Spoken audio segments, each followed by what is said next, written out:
Alors bonjour et bienvenue dans cette nouvelle leçon qui portera sur la négation, donc la grammaire, la page 154. Donc là on commence. Une phrase peut être à la forme affirmative ou à la forme négative. Donc exemple, Jalel marche sur le trottoir. Pour la transformer à une phrase ou bien à la forme négative, ça devient Jalel ne marche pas sur le trottoir. Si vous avez remarqué que le verbe marche est encadré par ne pas. Donc la phrase négative s'oppose par le sens à la phrase affirmative. Ça veut dire que la négation sert à nier ou à exprimer le contraire de la phrase affirmative. Là, j'ai préparé pour vous quelques exemples. Comment transformer une phrase affirmative à une phrase négative. Donc, premier exemple, je comprends l'exercice. Là, on a le verbe comprend conjugué à un temps simple. Donc, ça devient je ne comprends pas l'exercice. Donc, le verbe comprend est encadré par l'expression ne pas. Il voyage en bateau.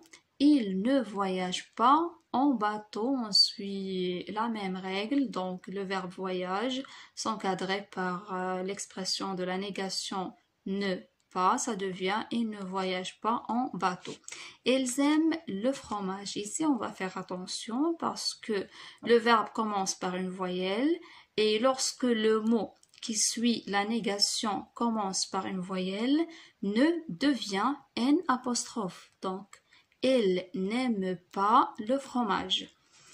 Dernier exemple, il a appris son texte. Ici, le verbe est conjugué à un temps composé, donc l'auxiliaire avoir plus le participe passé du verbe. Dans ce cas-là, on n'encadre pas le verbe par l'expression de la négation ne pas, mais on encadre l'auxiliaire. Il n'a pas appris son texte. Si vous avez remarqué, on a encadré l'auxiliaire avoir par ne pas. Toujours on suit la règle. Lorsque le mot qui suit la négation commence par une voyelle, ne devient N apostrophe. Donc là, il existe différentes négations comme le ne plus, ne jamais, ne rien et ne personne. On commence par ne plus. Donc ne plus exprime une action passée et terminée dans le passé. Exemple, elle est encore à la maison, elle n'est plus à la maison. Donc on supprime l'encore et on le remplace par ne plus. Ne jamais. Donc ne jamais exprime la continuité dans l'absence d'une action au présent, passé et au futur. Ça veut dire elle travaille toujours. Pour la transformer à une phrase négative, ça devient il ne travaille jamais. Donc le toujours, on le remplace par ne jamais. Toujours ou bien souvent. Donc là, pour terminer, il ne reste ne rien et ne personne. Donc ne rien exprime l'absence totale de quelque chose.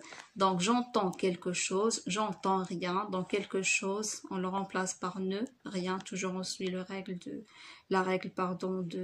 voyelle. Donc ne personne, je vois quelqu'un dans le salon. Donc nos personnes expriment l'absence totale des gens dans un endroit. Donc je vois quelqu'un dans le salon, je ne vois personne dans le salon. Donc ne personne, c'est pour exprimer l'absence, comme je viens de dire, totale des gens dans un endroit. Je vois quelqu'un dans la classe, je ne vois personne dans la classe. Donc voilà pour cette leçon et à la prochaine. On va travailler les exercices et je vais le partager avec vous.